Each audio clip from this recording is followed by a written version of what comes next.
Bismillahirrahmanirrahim. Assalamualaikum warahmatullahi wabarakatuh.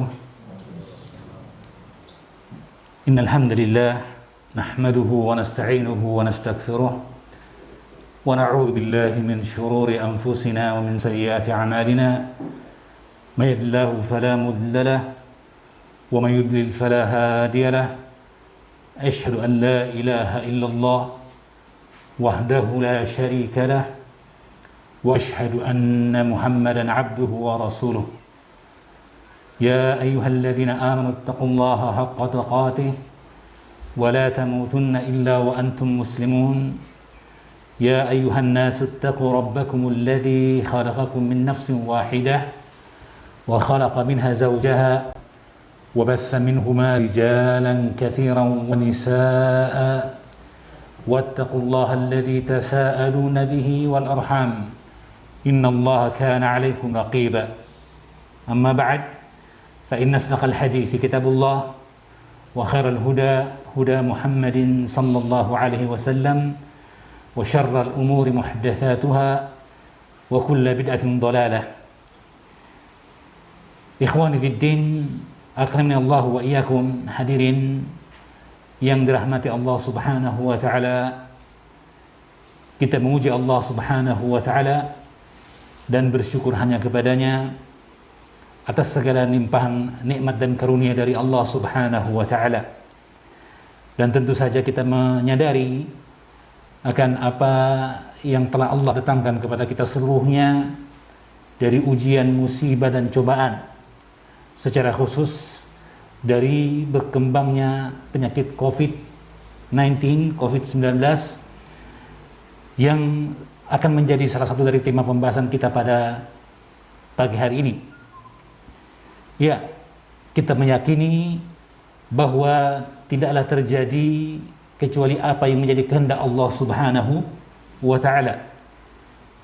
Berkata Imam Abu Ja'far At-Tahawi dalam Aqidah Tahawiyah, akidah atau kitab yang merupakan pegangan Ahlus Sunnah wal Jamaah, dustur Ahlus Sunnah wal Jamaah dalam perkara iman dan dalam perkara tauhid. Beliau mengatakan rahimahullah ta'ala, wa masyiatuhu tanfud la masyiata lil ibadi illa ma syaa lahum.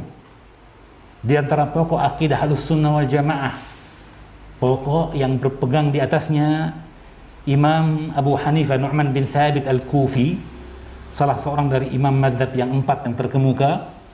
Demikian pula dua orang murid beliau, Qadhi Abu Yusuf dan Imam Muhammad bin Hasan Asy-Syaibani, yang kemudian dinukilkan pokok-pokok akidah itu yang diyakini oleh para imam tersebut oleh Imam Abu Ja'far At-Tahawi dalam kitab Aqidah Tahawiyah tadi, di mana beliau mengatakan wa masyiatuhu tanfud, dan hanyalah kehendak Allah Subhanahu wa taala yang terjadi. La masyiata lil ibad illa ma syaa lahum. Tidak ada kehendak bagi seorang hamba kecuali apa yang Allah kehendaki bagi mereka. Artinya, semua apa yang terjadi di muka bumi ini tidaklah melainkan karena kehendak Allah Subhanahu wa taala.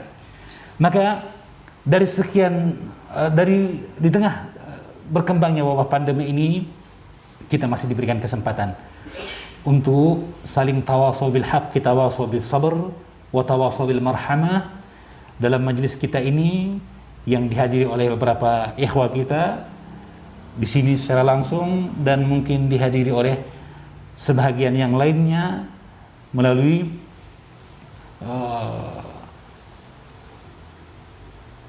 daring dalam jaringan online.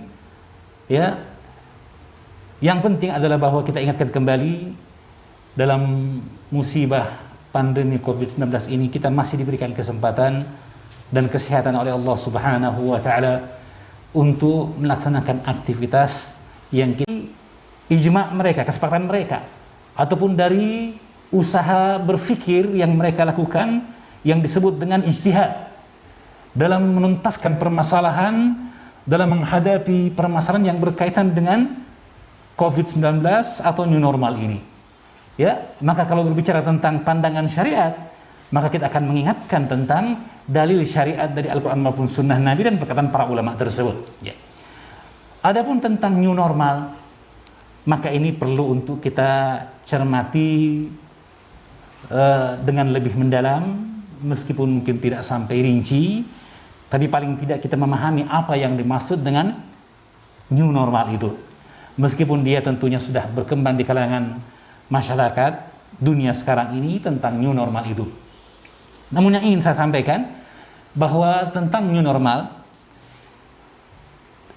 di antara penjelasan tentangnya adalah apa yang saya nukilkan di sini dari pernyataan Ketua Tim Pakar Gugus Tugas Percepatan Penanganan COVID-19 Bapak Wiku Adhisa Smito, di mana beliau mengatakan bahwa new normal adalah perubahan perilaku untuk tetap menjalankan aktivitas normal kan dengan penerapan protokol kesehatan. Jadi itu yang dimaksud dengan new normal. Sekali lagi, perubahan perilaku. Ya, tentunya dalam perubahan perilaku ini harus didasari oleh perubahan mindset, pola pikir, ya. Karena perubahan paradigma, perkembangan yang terjadi yang dihadapi oleh manusia.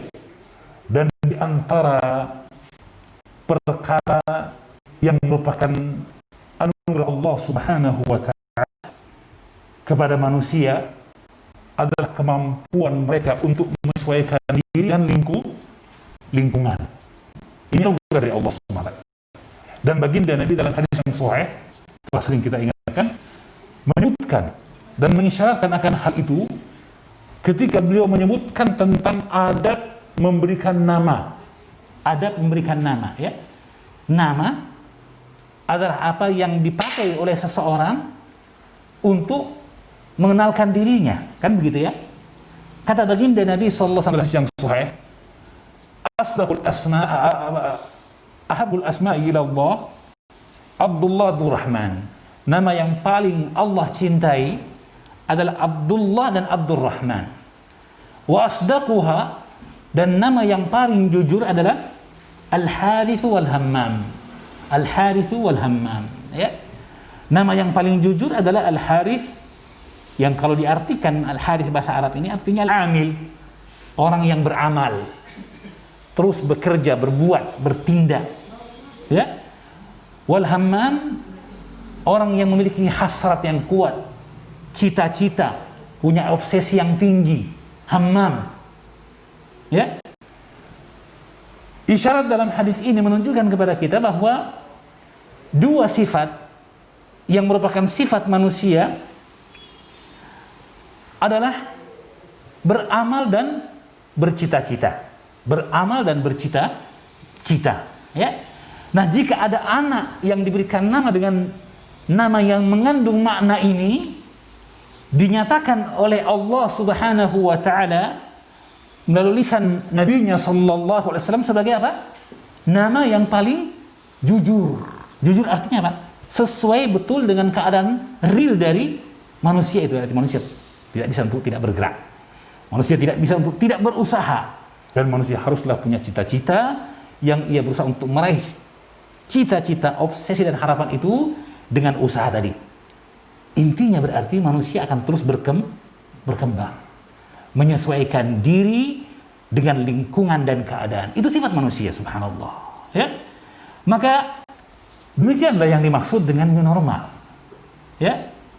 Yang dimaksud dengan new normal sekali adalah perubahan perilaku, ya, di mana kita berusaha atau manusia berusaha untuk menjalankan aktivitas normalnya, berdagang, ya, bercocok tanam, ya, mengembangkan industri dan ekonomi, ya, kemudian menjalankan apa yang menjadi tugasnya dalam kehidupan dunia ini untuk menyebarkan kebaikan, berdakwah, dan menanamkan apa yang menjadi bekal dan investasi masa depan, yaitu pendidikan, ya, berdakwah dan mengajarkan ilmu di bidang-bidang pendidikan yang ada, kan gitu ya.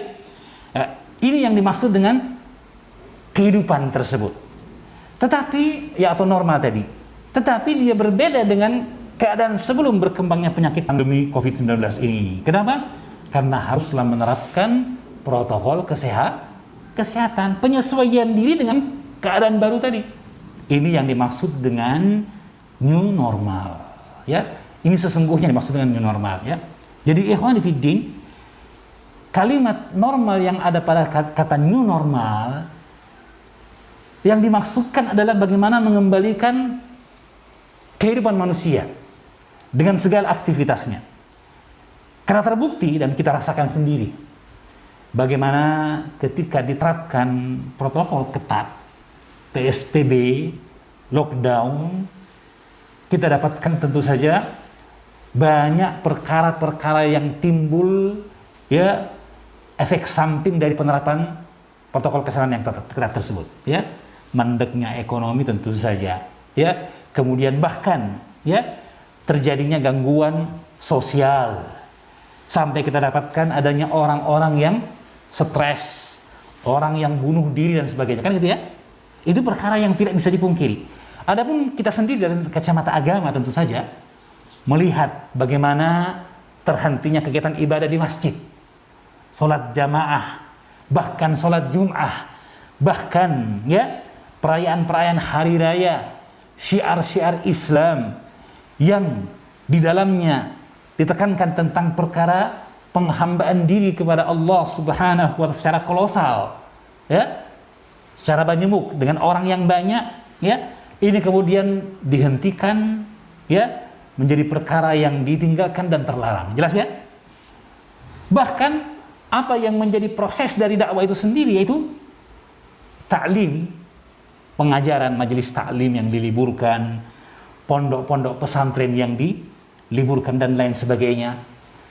Yang ketika kita menyadari sekarang ini, pemerintah sekarang dan masyarakat secara umum ketika melihat pembelajaran beralih kepada pembelajaran online, ya, namun ternyata yang mampu mengikuti pembelajaran online itu juga tidak semua masyarakat bisa mengikutinya dengan baik karena banyaknya kondisi dan kendala, kan gitu ya, hingga berkembanglah perkara yang berkaitan dengan masalah lost generation, akan ada generasi yang hilang katanya. Kenapa? Karena adanya terputusnya rantai pendidikan, terputusnya rantai pengajaran. Itu dalam perkara dunia. Artinya dalam hal pendidikan duniawiyah, kan gitu ya. Kurikulum yang tidak jalan misalnya, ya. Muatan-muatan materi yang tidak tersampaikan. Yang dikhawatirkan akan ada rantai yang hilang dari metode pendidikan dan kurikulum pembelajaran yang ada. Kan gitu ya. Itu di bidang ilmu dunia. Bagaimana dengan ilmu akhirat? Bagaimana dengan ilmu akhirat? Maka terjadi keadaan yang saling menentukan, ya. Maka terjadilah pula, ya, pembatasan-pembatasan, dan di sisi lain menimbulkan efek yang seperti kita sebutkan tadi. Maka kemudian dilihatlah bahwa perlu kembali untuk melanjutkan kehidupan, perlu kembali untuk manusia berikhtiar, ya, menghadapi cobaan yang datang, musibah yang mendera. Dan itu adalah dengan menerapkan apa yang disebut dengan new normal tadi, ya. Dan tentunya penerapan new normal ini pun tidak sembarangan, tetapi dengan melihat apa yang dihadapi dan bagaimana cara menghadapinya, kan gitu ya.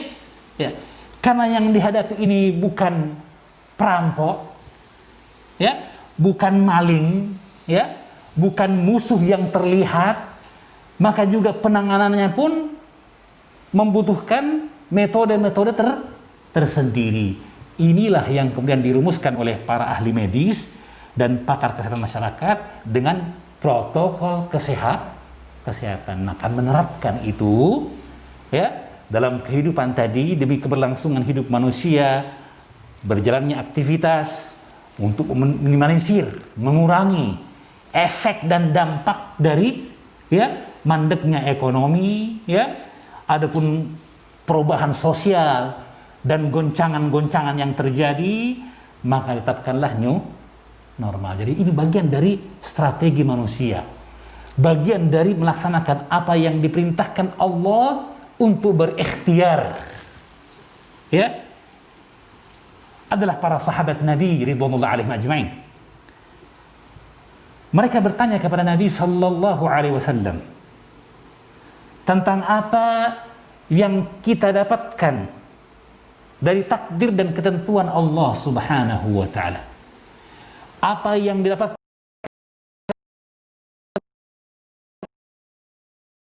oleh dia itu afima sabaqa, apakah itu tergantung dengan ketentuan takdir yang telah terdahulu, au fima yastaqbilu, atau menurut apa yang akan datang di masa yang akan datang. Artinya tergantung kita, usaha kita. Apakah takdir itu takdir yang telah lalu, atau takdir itu kita yang mengkreasikannya? Ya. Maka jawaban Nabi ringkas. Kata beliau, fima madha. Takdir adalah apa yang telah Allah tetapkan terdahulu. Dalam hadis Nabi bersabda, kataballahu maqadira kulli syai'in qabla an yakhluqa as-samawati wal ard bi 50,000 sana.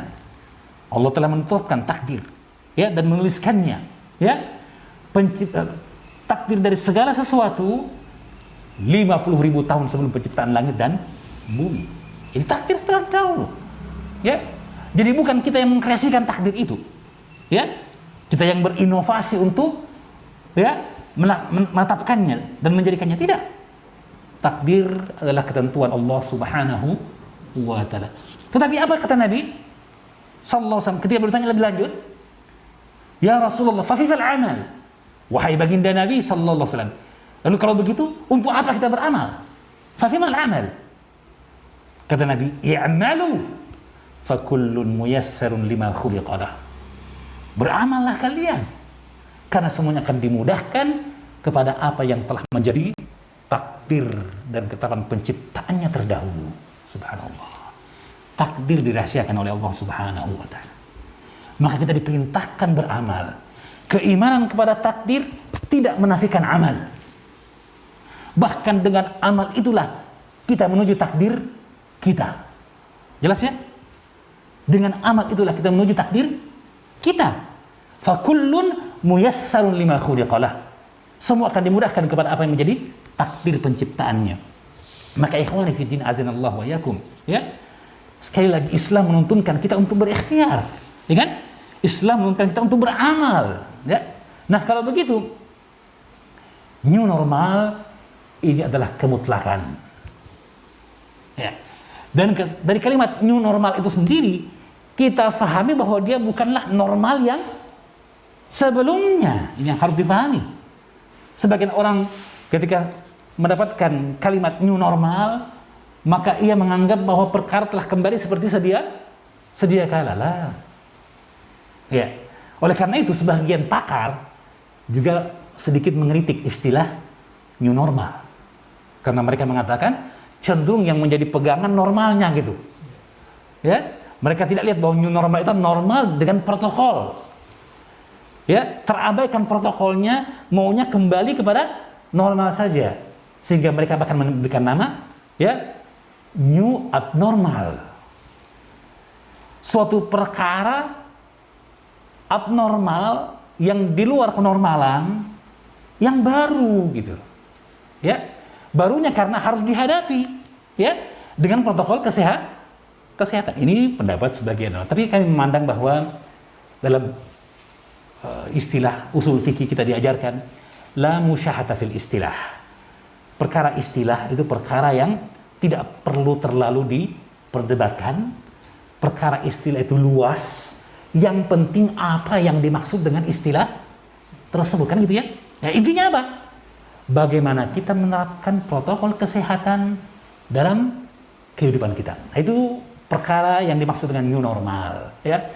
Dan perlu diingatkan bahwa sesungguhnya dalam ketetapan WHO, demikian pula apa yang disebutkan oleh pakar pandemi, bahwa yang namanya new normal itu sesungguhnya memiliki syarat dan ketentuan. SKB, syarat dan ketentuan berlaku, ya. Ada 6, kita singgung secara ringkas perkara ini, ke-6 ini, kita tidak akan mendalaminya.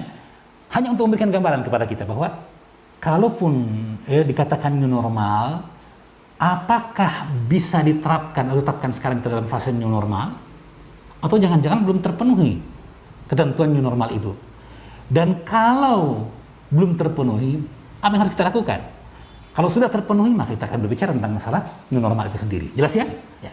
Maka saya sebutkan tadi bahwa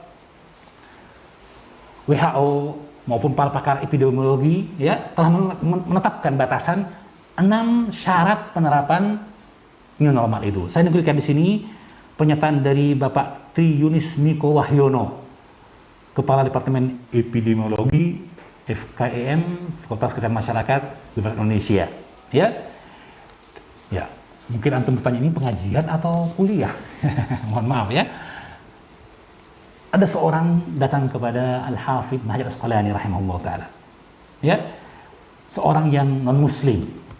Ia datang dalam rangka untuk menyudutkan Islam. Ya, dan mengatakan bahwa sesungguhnya Islam hanya berbicara tentang perkara agama, perkara akhirat, dan tidak berbicara tentang perkara dunia. Maka ta'ala, sesungguhnya kami mendapatkan pengajaran tentang membuat roti dalam Al-Quran. Kaget. Orang tersebut, oh, kok bisa? Ada dalam Al-Quran tentang roti? Ada nggak? Cara membuat roti, bahannya, sendok makan ukurannya, berapa gram dan sebagainya. Ada nggak? Ada? Tidak ada, yakin ya? Yakin ya? Iya. Cara membuat roti maros kah? Atau roti apa kayak roti manto atau apa? Tidak ada dalam Al-Quran. Tapi beliau mengatakan ada. Maka berkata orang tersebut, di mana itu? Kata beliau, sesungguhnya Allah berfirman, fas'alu ahla dzikri in kuntum la ta'lamun. Ya, pertamanya beliau panggil seorang tukang roti, lalu beliau minta untuk mempresentasikan bagaimana cara membuat roti yang baik. Orang ini kaget loh. Tadi katanya Al-Quran yang mengatakan, ya kan? Al-Quran mengajarkan cara membuat roti. Ini tidak, orang tukang roti yang dipanggil, khabbaz, dipanggil datang untuk membuat roti, menceritakan cara membuat roti dan sebagainya. Betul. Tapi inilah perintah Al-Quran. Allah berfirman, fas'alu ahla dzikri in kuntum la ta'lamun. Tanyakanlah kepada orang yang berilmu jika engkau tidak mengetahui. Artinya bahwa syariat mengajarkan kita untuk mengembalikan perkara kepada ahlinya. Dalam hadis yang Rasul bersabda, "Idza wusila al-amru ila ghairi ahli fantadhiris sa'ah." Jika perkara diserahkan kepada bukan yang ahlinya, bukan pakarnya, maka tunggulah kebinasaan. Kan gitu. Ya? Maka keterangan syariat tadi menunjukkan kepada kita tentang bahwa kita memulangkan perkara pada ahlinya. Maka saya menukilkan, saya menukilkan perkataan orang yang mungkin tidak punya kaitan dengan pembahasan syariat dalam perkara hal ini. Artinya beliau tidak menyebutkan dalil, beliau tidak menyebutkan apa, ya, tapi beliau menyebutkan apa yang menjadi hasil penelitian dan ketentuan-ketentuan dalam ilmu yang kuasainya, ya. Maka di sini saya sebutkan bahwa Bapak Tri Yunis Miko Wahyono menyebutkan, dia kepala Departemen Epidemiologi, ya, FKM UI. Ada 6 syarat yang harus dipenuhi untuk menuju new normal sesuai dengan saran WHO dan tercantum dalam SK Menteri Dalam Negeri. Ya, yang pertama bahwa penularan COVID-19 di wilayah setempat haruslah telah terkendali, ya. Dan itu indikatornya adalah reproduction rate namanya, yaitu apa? Tingkat penularannya. Yang aman adalah 1. Artinya 1 orang menularkan kepada 1 orang. Adapun jika reproduction rate-nya masih 2, apalagi 7, ya, artinya 1 orang yang sakit menularkan kepada 7 orang yang lainnya, maka ini belum bisa diterapkan new normal. Jadi ada ketentuan tertentu. terkendalinya ya penyebaran penyakit COVID tersebut ya. Dan ini membutuhkan instrumen ya untuk mengetahui terkendali apa tidak. Apa itu?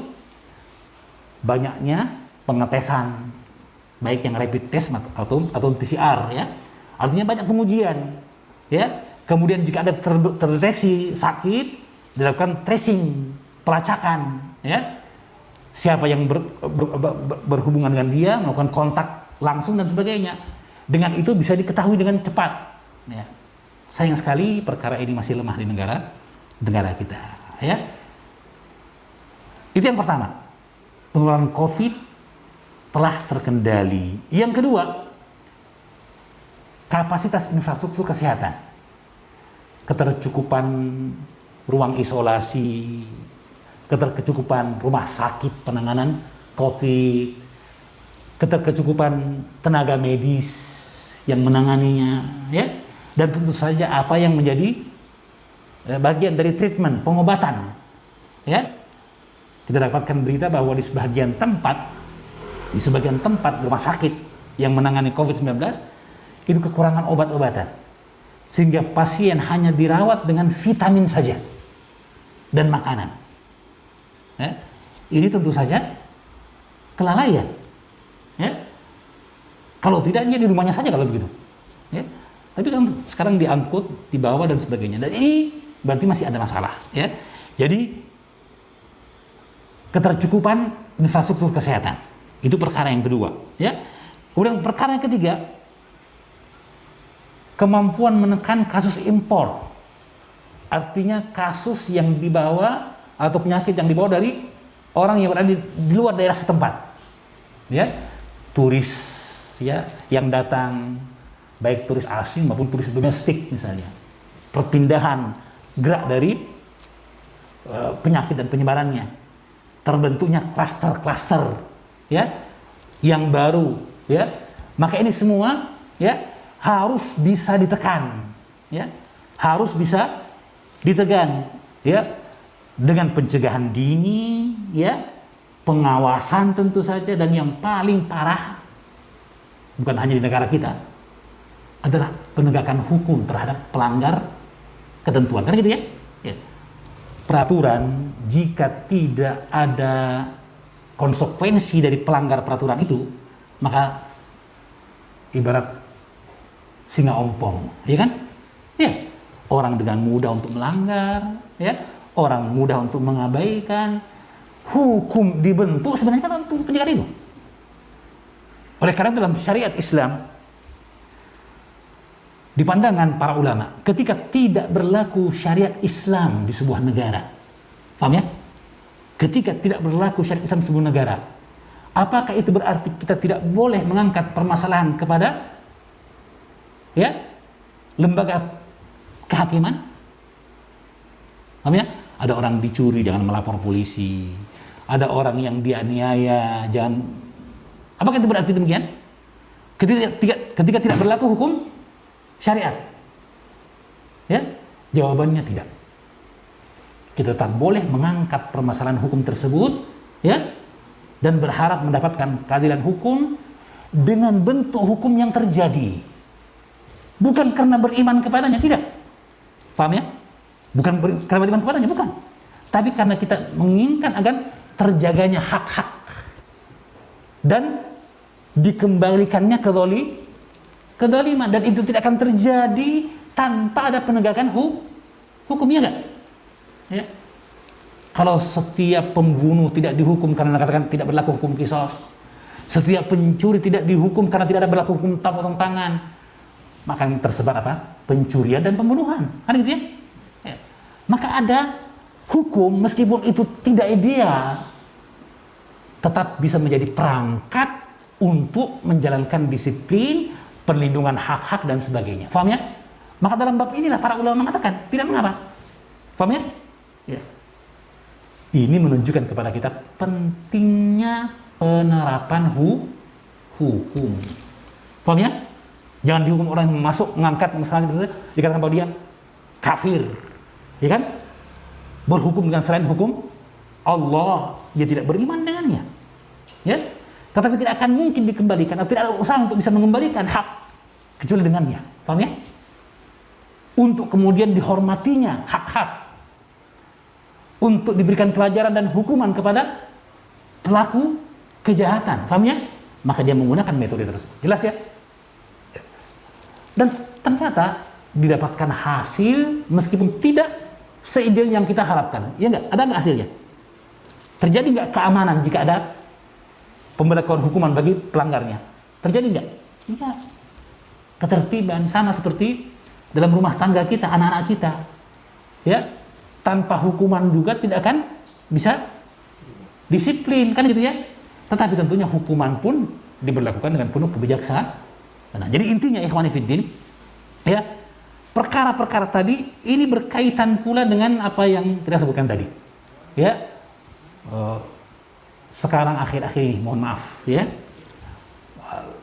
Terjadi perdebatan yang besar seputar masalah pilkada, ya kan? Dilanjutkan atau tidak? Banyak ormas yang telah menyarankan untuk ditunda. Pemerintah tetapkan, kan gitu ya?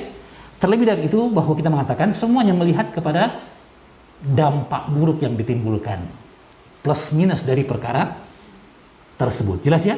Melihat dari plus minus perkara tersebut, ya.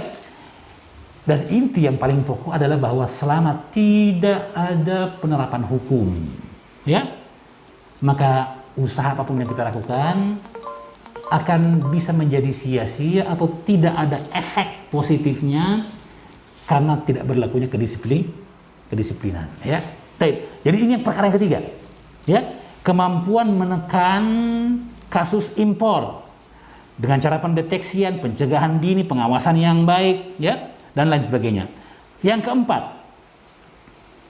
ya, adanya penindakan, ya, jika terjadi lonjakan kasus, peledakan klaster dan penularan. Artinya bahwa, ya, suatu wilayah memiliki instrumen untuk, ya, melakukan perkara-perkara tersebut, ya. Ketika misalnya sekolah dimulai kembali pembelajaran tatap muka, kan gitu ya, pasti ada risiko, paham ya? Ya. Maka diterapkan new normal, ya. Setelah mana kemampuan daerah untuk menanganinya. Tapi bagaimanapun, jika terjadi penularan, maka haruslah siap untuk dilakukan pembatalan pembelajaran tatap muka tersebut.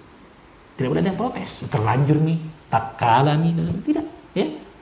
Nah, ini penindakan seperti ini harus bisa diterapkan, ya, harus bisa diterapkan. Sayang sekali di beberapa daerah di negara kita, penanganan pasien ataupun orang yang meninggal karena penyakit COVID-19 pun terjadi banyak gejolak, penolakan lah, pemukulan kepada petugas medis dan sebagainya, ya. Ada yang mengatakan bahwa keluarga saya tidak positif, kenapa dibeginikan? Ada yang mengatakan bisnis dan sebagainya, ya. Yang jelas banyak perkara-perkara yang jadi faktor, ya, sehingga menyebabkan perkara ini juga bukan perkara yang ringan untuk memenuhinya, ya. Ini perkara yang keempat. Yang kelima, semua sektor harus siap untuk menerapkan protokol kesehatan, harus siap. Ya, jika tidak siap, maka artinya itu berkaitan dengan masalah tingkat kedisiplinan, ketaatan, bahkan kepedulian dari setiap individu masyarakat untuk menjalankan protokol kesehatan. Maka ada daerah yang mungkin, ya, memenuhi kriteria, ada yang tidak, ya, tergantung dengan berkembangnya hoax, ya, yang juga memiliki faktor yang sangat besar menyebabkan ketidaktaatan masyarakat, ya, dan tidak disiplinnya masyarakat dalam menerapkan protokol kesehatan misalnya, ya. Ini yang keenam, ya, bahwa haruslah penerapan protokol kesehatan dalam setiap sektor kehidupan. Dan yang keenam, yang terakhir, sikap suportif dan masyarakat. Ya, masyarakat harus diedukasi, diberikan pembelajaran, ya, Dan ini dari satu perkara yang baik dari Bapak mantan Wapres ya dan Ketua Dewan Masjid Indonesia Bapak Yusuf Kalla hafizahullah taala, di mana ketika awal dibukanya masjid beliau meminta dengan sangat agar masjid ini kalau pusat perbelanjaan tetap buka ya dengan protokol kesehatan, maka masjid lebih utama untuk dibuka ya, lebih mudah untuk mengatur dan mendisiplinkan masjid tersebut ya, bahkan masjid bisa menjadi agen yang menyebarkan dan memasarkan new normal tersebut ya, dan alhamdulillah kemudian dibuka masjid ya, pemerintah menetapkan hal itu, dan sampai sekarang kita menikmati pelaksanaan ibadah salat Jumat dan sholat berjamaah dengan menjalankan protokol kesehatan, meskipun di sana kita dapatkan juga banyak dari warga masyarakat yang menolak ya, bahkan saya rasakan sendiri ada sebagian jamaah ketika masjid dekat rumahnya memberlakukan protokol kesehatan, dia memilih masjid yang jauh dengan alasan di sana lebih bagus softnya ya, tidak ada jarak di sana, tidak terpengaruh dengan WHO ya, dia termakan hoax begitu ya. Yang jelas dia sengaja memilih justru ya, itu masyarakat. Di sebahagian masjid pengurusnya memahami protokol kesehatan ya, ingin menjalankannya, tapi pengurus yang lain tidak terima. Ada juga yang malu untuk menyampaikan. Kalau menyampaikan protokol kesehatan berarti orangnya takut, ini tidak beriman pada takdir Allah dan sebagainya. Timbul ya pola pandang yang salah ya di kalangan sebagian orang yang termakan hoax atau tidak mengikuti arahan pemerintah ya. Sampai kadang saya sering merasakan juga ketika kita mondar-mandir pakai masker ya, terkadang terdengar celetukan, awas corona ya, artinya nyindir kita apa-apa pakai masker. Saya juga pernah lewat diteriakin masker ji gitu maksudnya nyindir, pakai masker terus, pakai masker ji gitu ya. Itu yang terjadi di kalangan sebagian masyarakat kita, tapi alhamdulillah yang lainnya melaksanakan dengan baik dan sebagainya ya. Maka ikhwani fiddin, 6 perkara ini, 6 perkara yang jika terpenuhi bisalah dilakukan upaya yang disebut dengan new normal tadi ya. Nah, kalau begitu, melihat kriteria yang ada, pertambahan yang terus berkembang ya kan, meskipun alhamdulillah tingkat kesembuhan sekarang meningkat, alhamdulillah, menunjukkan bahwa para tenaga medis telah menjalankan ya apa menjadi tugas mereka dengan baik, dengan pertolongan dari Allah Subhanahu wa taala ya. Maka alhasil, kalau melihat sebenarnya belum terpenuhi kriteria tersebut, belum bisa kita masukin new normal ya. Tapi sekali lagi bahwa ketika melihat bahwa ini ada perkara yang harus dihadapi, maka tentunya kita wajib untuk mendisiplinkan diri kita, mengedukasi masyarakat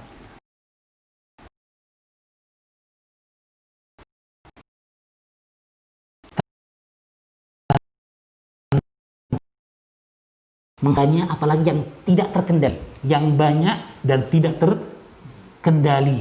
Nah, ini bahaya ya. Maka dengan itu mudah-mudahan Allah Subhanahu wa taala memberikan kepada kita keterjagaan ya, perlindungan dari segala apa yang keji, apa yang tidak menyenangkan, dan apa yang membahayakan. Allahumma amin. Maka ikhwani fiddin azanallahu wa yakum, ini perkara yang bermasalah new normal. Kalau begitu menurut kita ya, new normal ini istilah. Intinya adalah bagaimana kita melanjutkan kehidupan ya, beraktivitas dengan melaksanakan protokol kesehatan ya. Apa saja protokol kesehatan itu ya?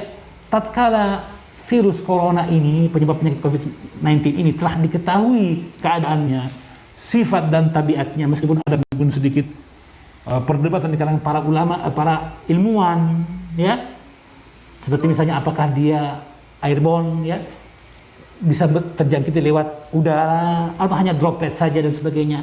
Tapi bagaimanapun, bahwa apa yang ditetapkan oleh para ahli medis dan pakar kesehatan masyarakat dari protokol kesehatan itu, ini metode yang jitu dalam menanganinya.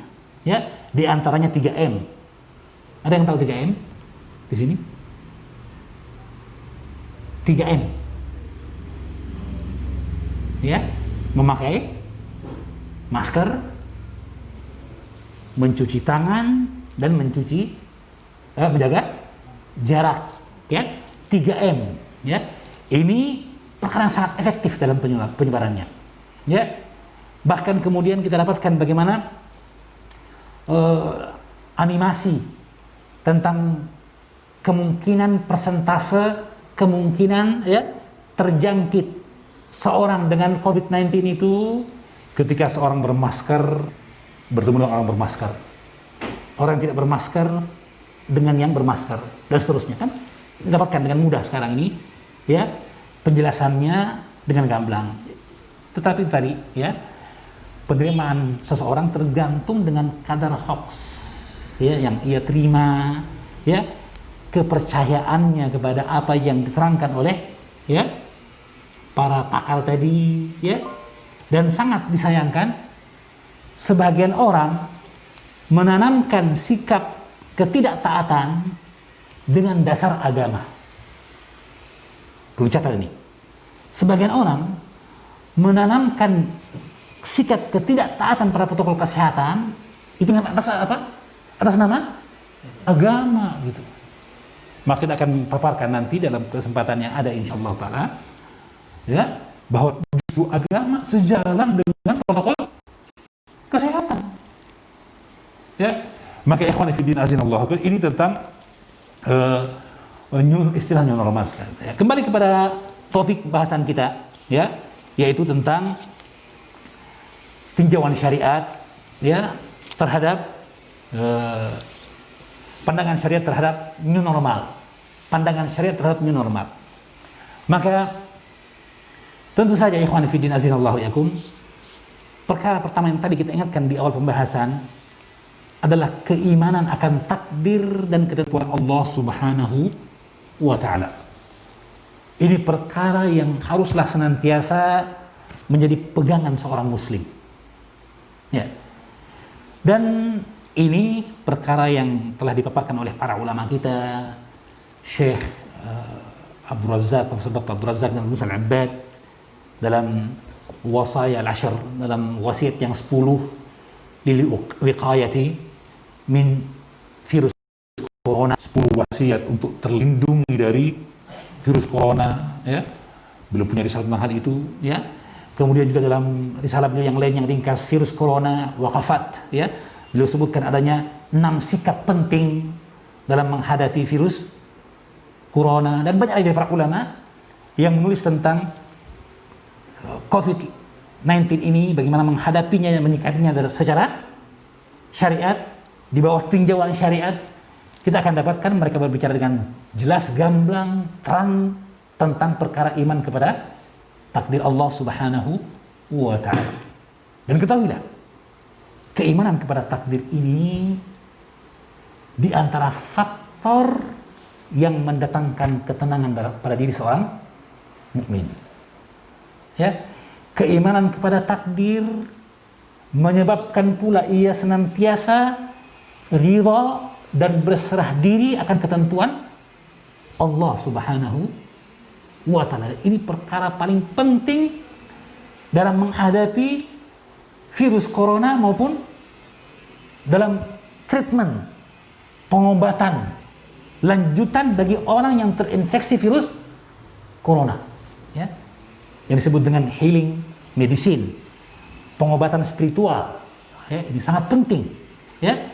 Betapa banyak orang yang kemudian putus asa ketika dia tertimpa penyakit COVID, ya, yang dia lemas sebelum dilemaskan oleh penyakitnya, ya, ia sudah mati sebelum diwafatkan karena sebab penyakitnya.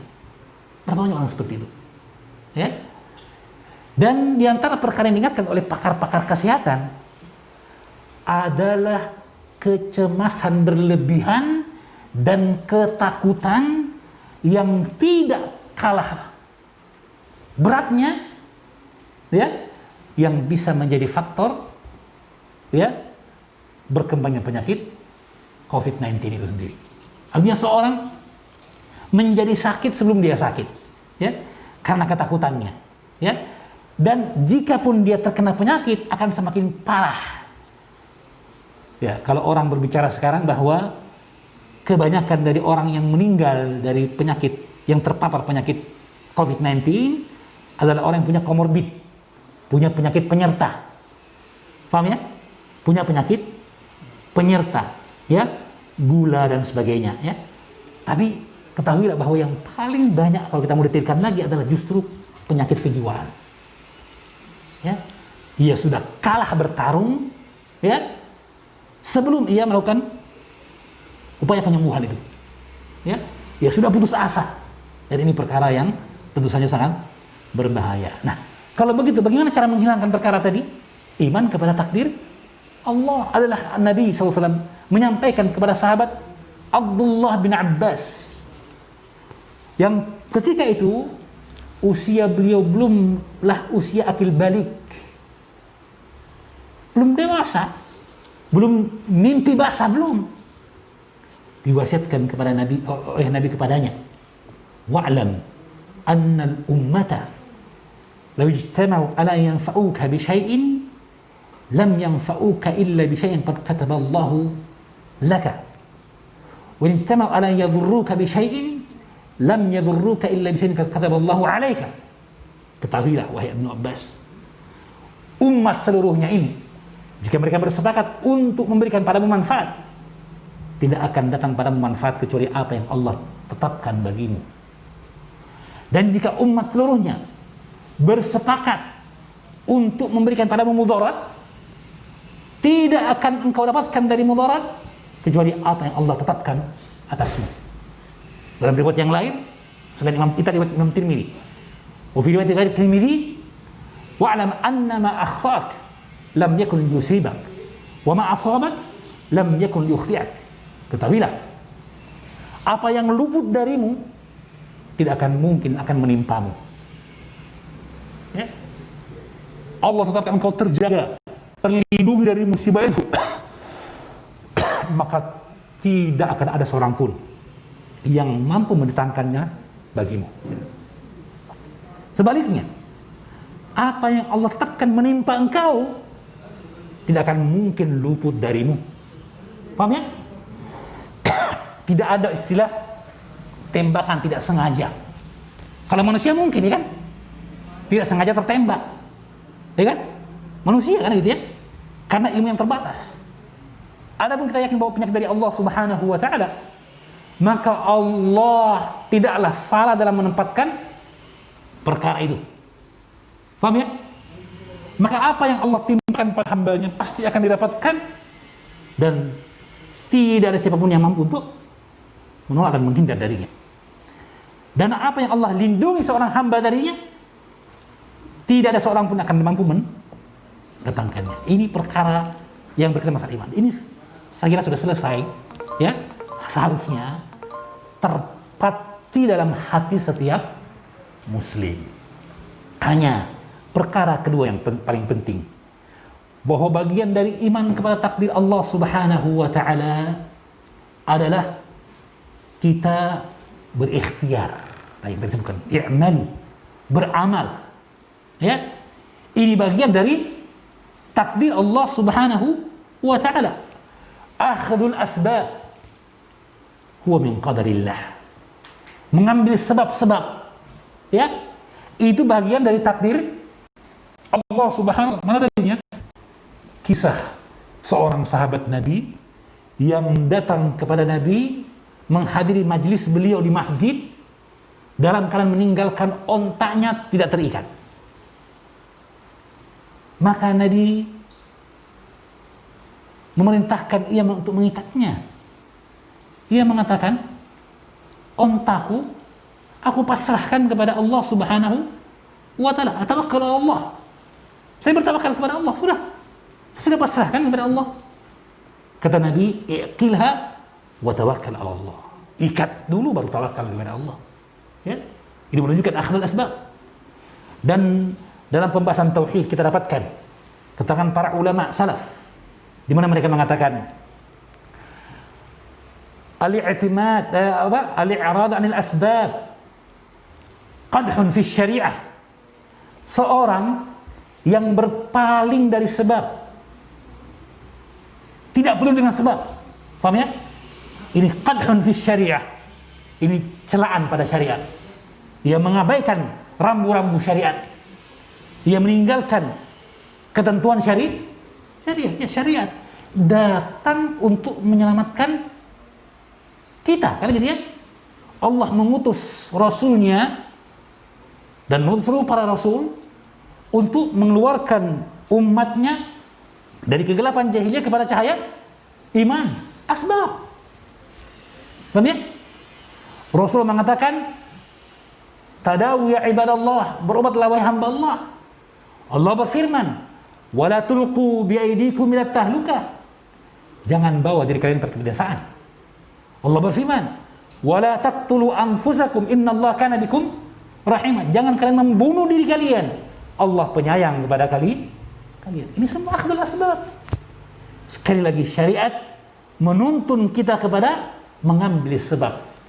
Bukankah mengikuti sunnah Nabi sallallahu alaihi wasallam, menjalankan syariat Islam,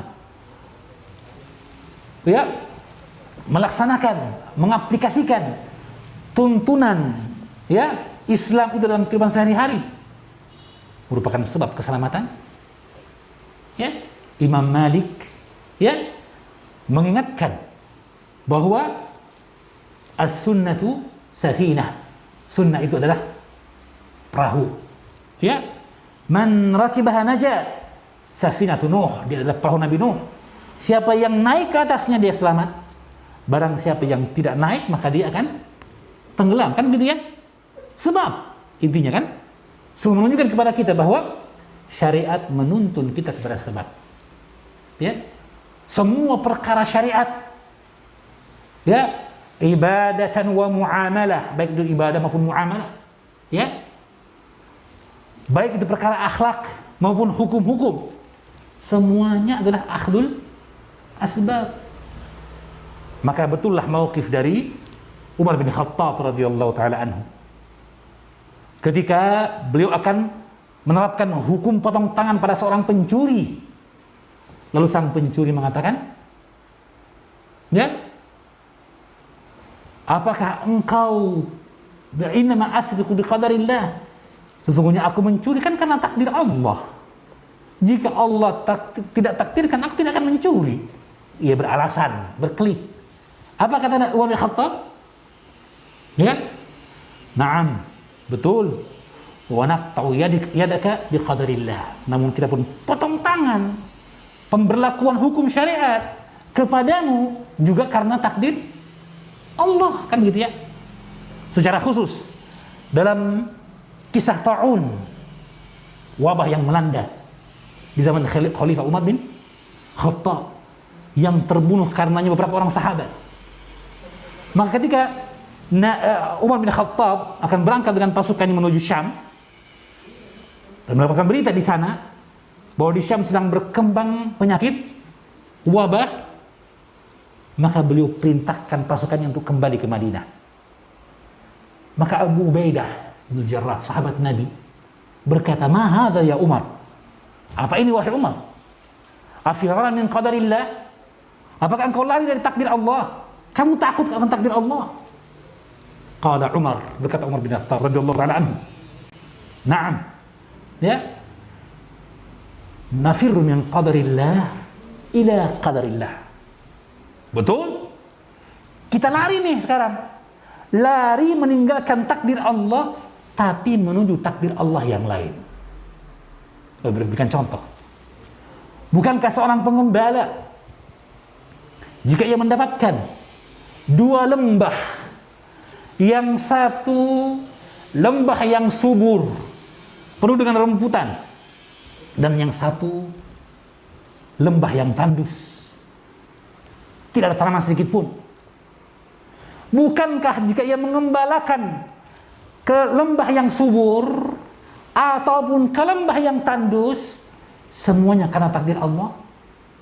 Kata Abu Ubaidah, betul, karena takdir Allah. Lalu kemana, kata beliau, lalu kemana engkau akan mengembalakan kambingmu? Ya, al-ardul khasbah, al-wadil khasab, tentu saja lembah yang subur dong. Nah, itulah dia. Ya. Amal, usaha, sebab itu pun bagian dari takdir Allah. Kata beliau, itu pun dari takdir Allah. Jelas ya?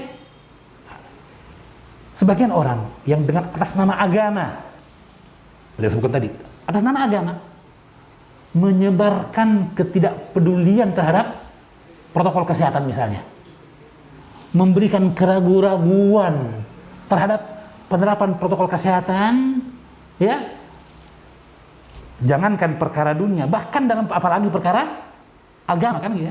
Berkembang akhir-akhir ini video tentang ya melepaskan masker ketika sholat dengan dalil bahwa karena Rasulullah nah ayyatiyar rajul fahu fi sholat. Nabi melarang seorang menutup mulutnya dalam sholat. Dalam riwayat yang lain, dalam hadis yang lain, nah talaffuz fi sholat. Nabi melarang dari menutup hidung dan mulut dalam sholat. Kan gitu ya? Ya, dalam perkara dunia saja mereka ragu, apalagi dalam perkara agama. Ya, seperti dulu pengaturan jarak dalam sholat sempat terjadi perkara, meskipun sebagian dari mereka yang berpendapat menyelisih pendapat jumhur ulama datang karena kecemburuannya kepada Islam, kecintaannya kepada agama, ya, dan sampai ilmu mereka pada perkara tersebut, makanya la laum alaih. Ya.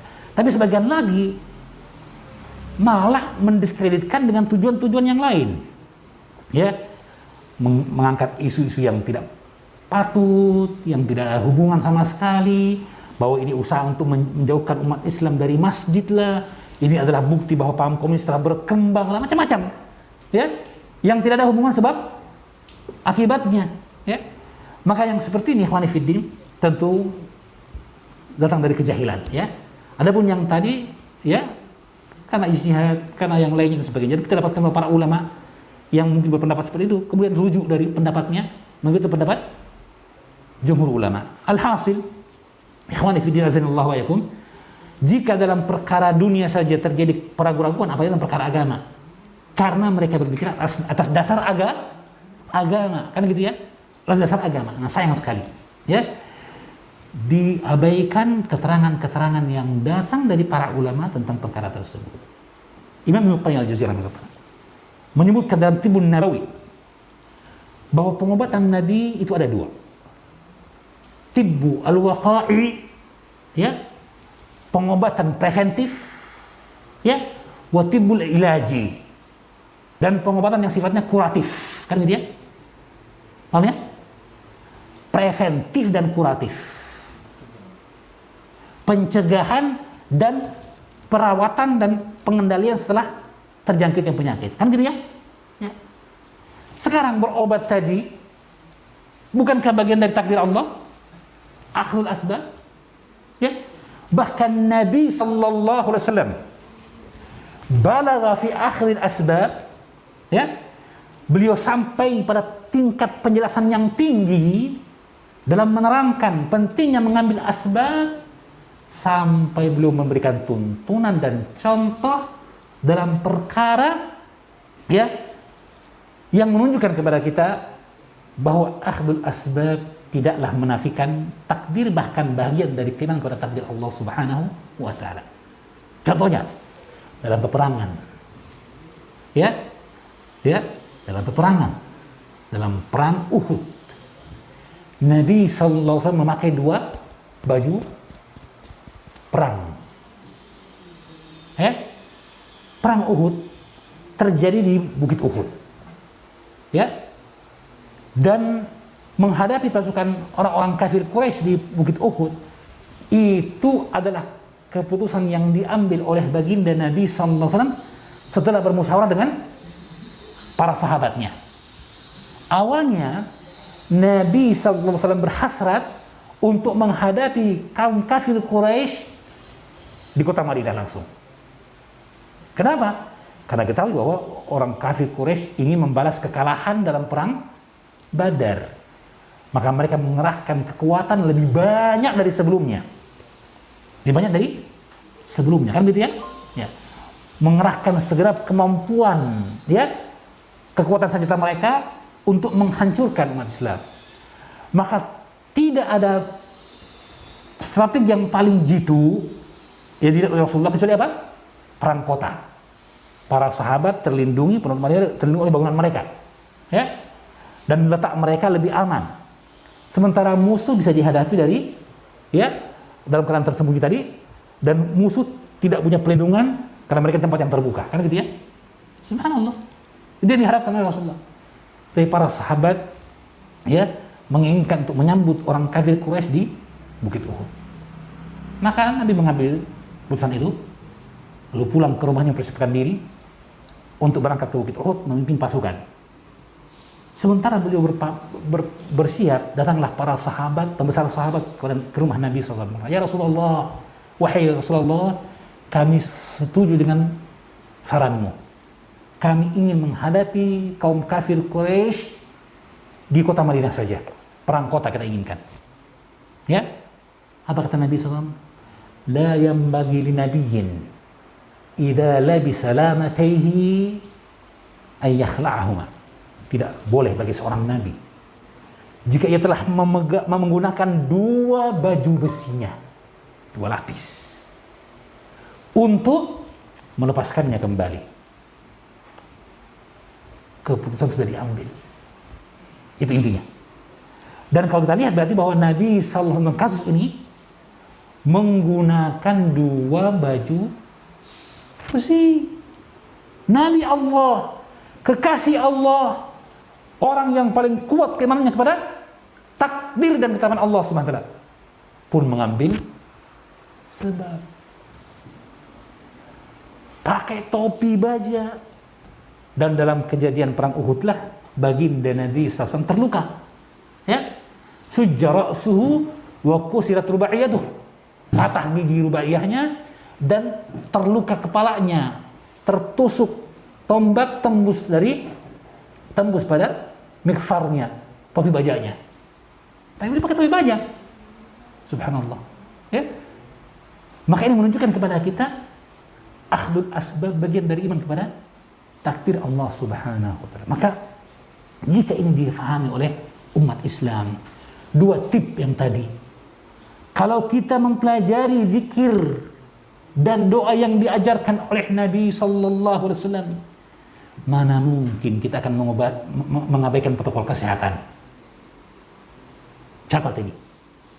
Kalau kita betul mengamalkan zikir dan doa Nabi yang diajarkan, di antara zikir dan doa Nabi adalah zikir dan doa berlindung dari kejelekan, ya enggak? Ayat kursi, ya kan? Ya, muawwidzatain, a'udzu bikalimatillahi tammah min kulli syaitanin wa hammah wa min kulli 'ainin lammah. Zikir pagi dan petang, zikir sebelum tidur, kan itu. Ada bacaan-bacaan zikir dan doa yang jika dibaca dilindungi dari penyakit, dilindungi dari gigitan kalajengking, dilindungi dari gangguan jin dan syaitan, iya enggak? Iya. Ini mengambil sebab atau tidak? Ya, antum baca itu karena apa coba? Ya, kan berlindung kepada Allah, kan? Akhdul asbab yang disebut oleh Ibnu Qayyim sebagai tib al-waqa'i, bentuk pengobatan preventif. Itu berobat juga namanya, tapi preventif, pencegahan, mengambil sebab. Paham ya? Lihat, subhanallah. Oleh karena itu, ya, di antara hikmah yang besar dari berkembangnya penyakit COVID-19, ya, mohon maaf saya matikan dulu, ya, bahwa umat manusia, bukan hanya kaum muslimin, umat manusia menyadari dan takjub akan sikap para ulama dalam menghadapi musibah dan cobaan COVID-19. Lihat ya? Bagaimana ulama bisa begitu sistematis ya memberikan perkara-perkara bimbingan sampai-sampai kiblat umat Islam saja ditutup. Orang sampai terbelalak tuh. Luar biasa. Ya. Orang lain, negara lain masih mempertimbangkan lockdown apa tidak, PSBB atau tidak, kan gitu ya. Nanti kalau begini bahaya. Orang negara lain seperti itu. Pemerintah Saudi menetapkan menutup umrah dan haji. Ya. Menutup Masjidil Haram, Masjid Nabi. Ditutup. Subhanallah. Ya. Dan itu bukan sekedar ikut-ikutan taklid atau jadi jongosnya WHO, bukan. Tapi karena apa?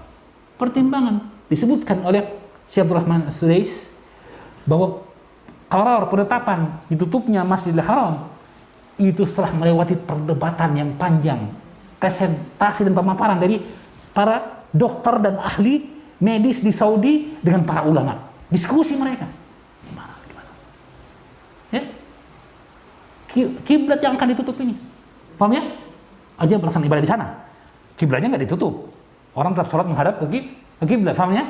Tapi pelaksanaan ibadah di jantung kiblat itu sendiri ditiadakan sementara. Paham ya? Perkara yang mengagetkan. Penerapan protokol kesehatan, subhanallah. Ya?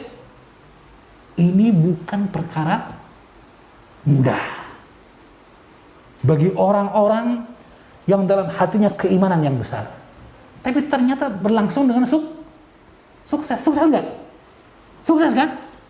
Menunjukkan begitu kuatnya ya ikatan masyarakat mereka dengan para ulama. Dan juga subhanallah dari hikmah yang penting. Jadi ini menakjubkan.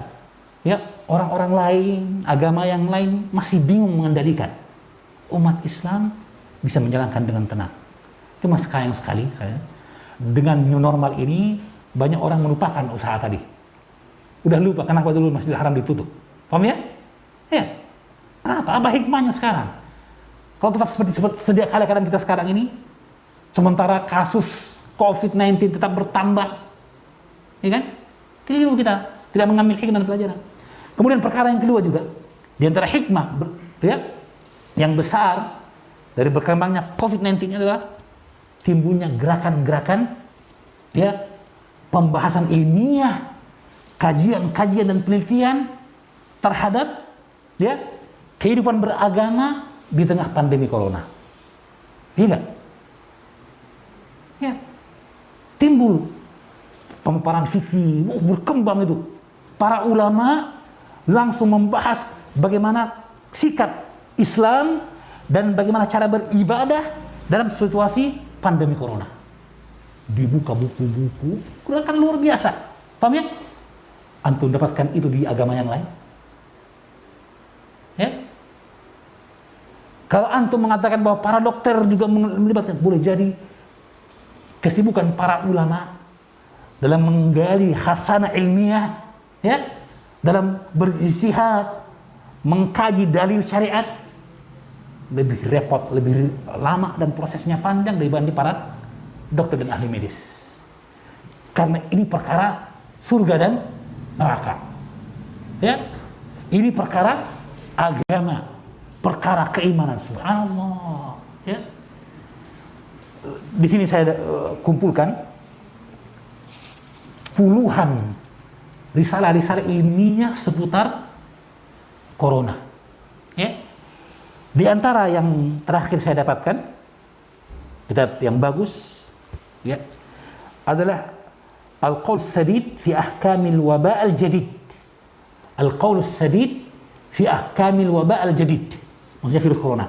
Pendapat yang lurus seputar wabah yang baru yang berkembang, itu COVID-19. Karangan Syekh Ibrahim Ar-Ruhaili. Ini kitab yang bagus sekali. Ya, membahas seputar masalah. Adapun yang lainnya banyak seperti tulisan dari Syekh Abdul Razak tadi, ringkas tapi padat luar biasa, penuh ilmu. Ya, ada 2 buku beliau. Yang pertama virus corona, yang kedua Asyara Wasaya lil Wiqayah minal Wabah. Ya. Dan antum bisa dapatkan ada PDF-nya di internet. Diterbitkan 3 juz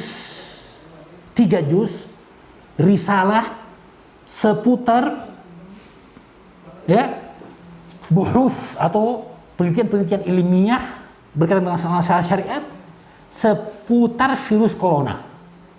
Bagaimana beribadah, sholat di tengah virus corona, puasa, hukum-hukum yang dipaparkan dalam 3 jilid yang itu dikeluarkan oleh ya atau disebutkan dalam majalah Jum'iyah Fiqhiyah Saudiyah.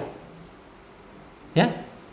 Jadi lembaga fuqaha Saudi menerbitkan majalah, 3 edisi majalah itu atau 1 edisi dengan 3 jilid ya, menerbitkan khusus penelitian ilmiah seputar keberagaman, pelaksanaan ibadah dalam tatanan kehidupan baru atau dalam berkembangnya pandemi virus corona.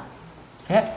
Setiap juznya lebih dari 680 halaman. Ya. Lebih dari 680. Subhanallah. Ya. Harakah ilmiah. Ya kan? Berkembang ilmu itu dengan adanya musibah dan nazilah, kejadian yang baru yang kemudian ditatap oleh para ulama, dikaji dan dibahas sehingga melahirkan karya-karya ilmiah tersebut. Subhanallah, ini bentuk usaha mereka dalam mengambil asbab. Kita yang meremehkan, berarti kita telah meremehkan ilmu mereka. Bahkan kita meremehkan semangat mereka dalam memberikan apa yang terbaik bagi umat.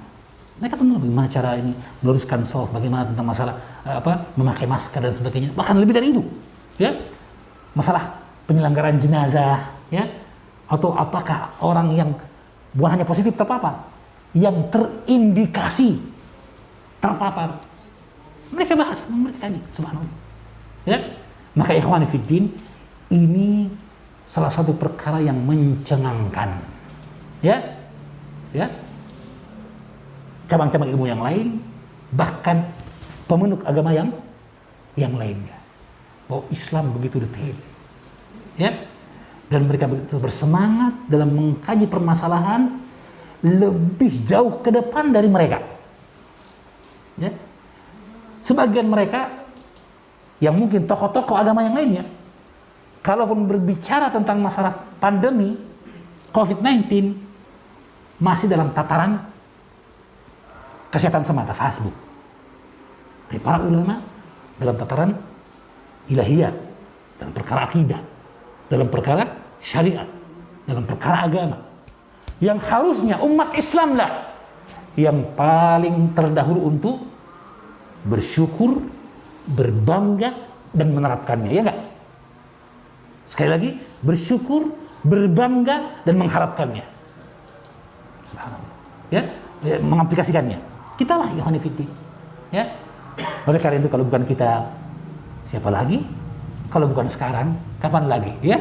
Hendaknya kita mengingat. Ini mungkin yang bisa kami sampaikan. Kalau tidak, poin-poin dari kitab tersebut yang saya sebutkan tadi sangat bagus menuntun pada kita, ya, akan perkara ini. Dan kita tidak dalam pembahasan detail, ya, tentang hukum-hukum yang berkaitan dengan misalnya 3M. 3M ini saya punya makalah khusus tentang masalah ini menyebutkan bahwa 3M ada contohnya dalam syariat. Ya, dari ya menutup mulut, ya, mencuci tangan dan menjaga jarak, ya. Ini perkara yang ada tuntunannya dalam syariat, ya. Dibahas oleh para ulama dalam bentuk yang lain, namun dia sah diterapkan pada keadaan pandemi tadi, ya. Dan karena pembahasan kita tidak dalam perkara rinci seperti itu, maka sekali lagi ini yang bisa kita sampaikan dalam pertemuan kita ini. Intinya ikhwani fillah azza sangat banyak hikmah di tengah musibah. Dan bahwa para ulama dalam syarah kitab Tauhid menyebutkan tentang tingkatan manusia dalam menghadapi musibah. Dan yang paling tinggi di antara mereka adalah orang yang justru bersyukur ketika datangnya musibah. Syukur bukan hanya karena ia beriman kepada Allah kan takdir dan ketentuannya. Tidak. Syukur ketika ia justru merasakan di tengah musibah ada hikmah yang begitu besar. Terakhir saya ingin menutup pembahasan saya dengan ucapan yang indah disebutkan oleh Profesor Dr. Abdul Razak bin Muslim Al-Abbad dalam kitabnya Virus Corona, 6 wasiat dan sikap dalam menghadapi virus corona.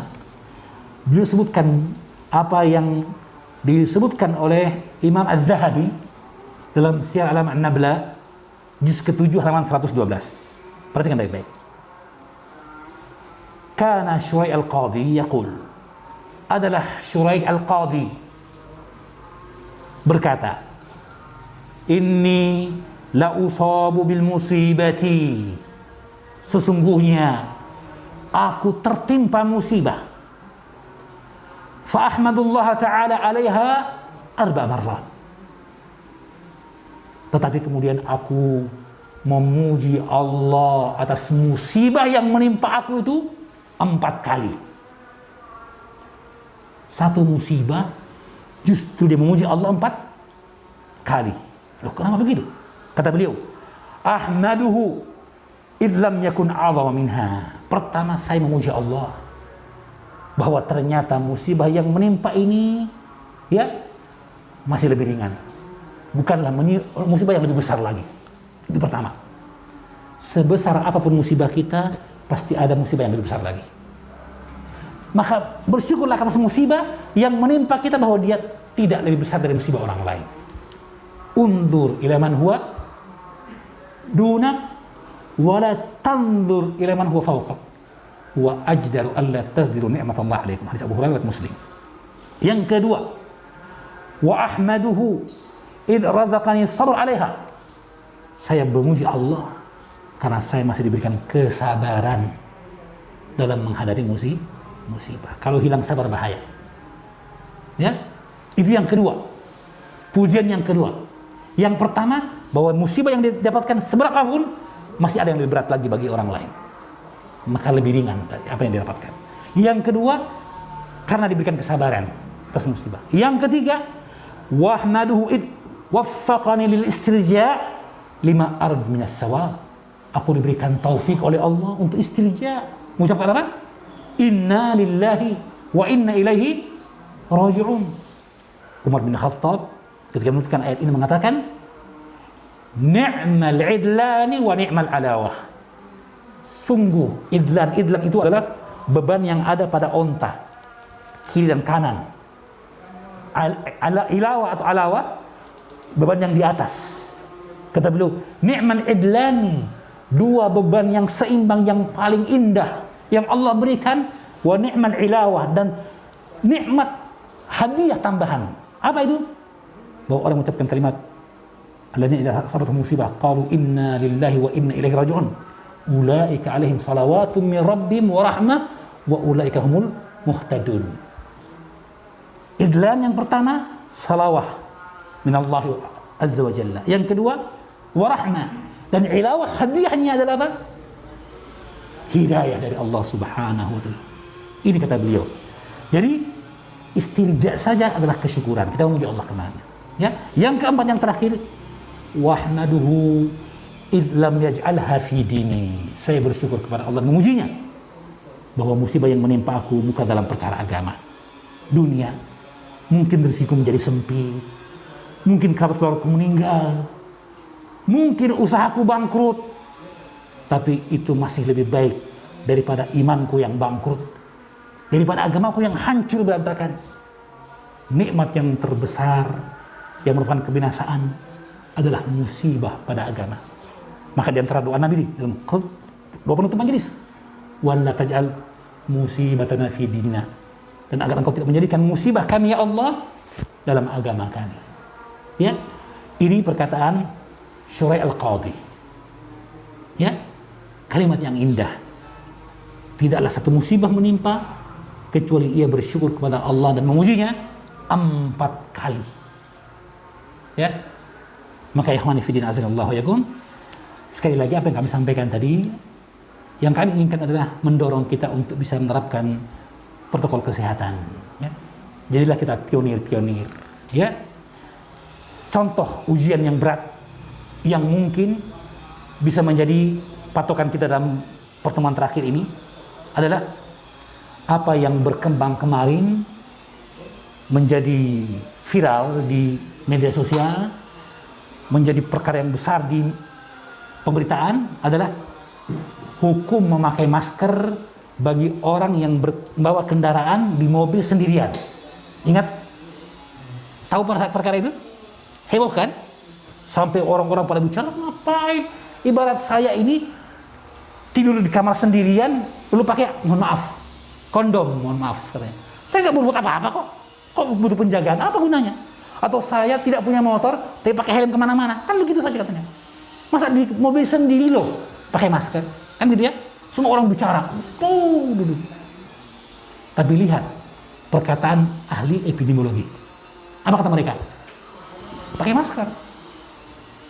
Bukan karena, hanya karena bahwa kan dia sendiri saja di mobil itu. Tertular dari mana? Mereka mengatakan, itu memang prosedurnya. Bukankah suatu saat dia butuh untuk membuka kaca mobilnya? Bukankah jika kaca mobil terbuka akan ada masuk udara yang masuk? Orang yang berbicara dan sebagainya. Ada faktor yang memungkinkan terjadinya ya transfer atau transmisi dari droplet atau apa yang telah terkena droplet pada dirinya. Yang itu sekali lagi musuh kalau terlihat lebih mudah menghadapinya. Sedangkan ini tidak terlihat. Jawaban para ahli epidemiologi begitu. Intinya ini kedisiplinan kita. Dan yang paling pokok lagi adalah contoh di barat, jika ada tokoh masyarakat, ada orang yang terpandang, tokoh publik mengabaikan perkara protokol kesehatan, maka mereka akan dijatuhkan. Mereka akan dicela, disoroti. Itu konsekuensi. Kenapa?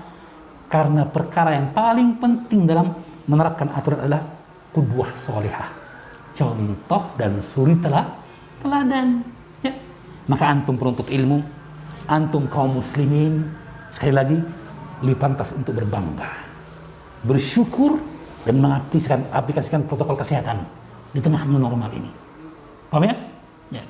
Bukan kita minta bahwa antum pakai masker di rumah misalnya atau berduaan sama istri, tidak. Ya.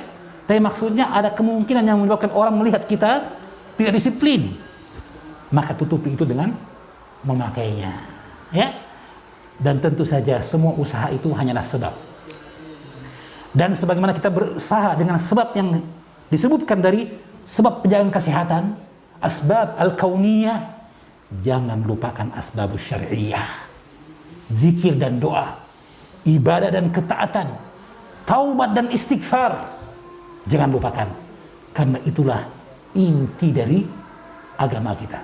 Saya kira demikian ikhwan fillah, mohon maaf atas apa yang ada di pembahasan yang ternyata agak cukup panjang. Kita ingin sebenarnya ada soal jawab, ada dialog interaktif antara kita, tetapi waktu tidak memungkinkan, mohon maaf.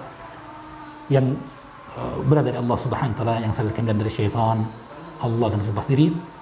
Semoga Allah Subhanahu wa taala segera mengangkat wabah penyakit ini dari kita seluruhnya, dari seluruh negara-negara Islam, bahkan dari dunia seluruhnya. Dan semoga Allah berikan syahadah kepada orang-orang yang tertimpa penyakit tersebut dan meninggal atas keimanan. Dan semoga Allah berikan kesembuhan kepada orang-orang yang tertimpa penyakit tersebut dan masih dalam perawatan dan treatment. Dan semoga Allah melindungi kita semuanya dari segala keburukan dan kejelekan. Allahumma amin. Subhanakallah wa bihamdik, asyhadu an la ilaha illa anta astaghfiruka wa atubu ilaik. Wa sallallahu ala nabiyyina Muhammadin wa ala alihi wa sallam. Wa akhir da'wana anil hamdulillahi rabbil alamin. Wassalamu alaikum warahmatullahi wabarakatuh.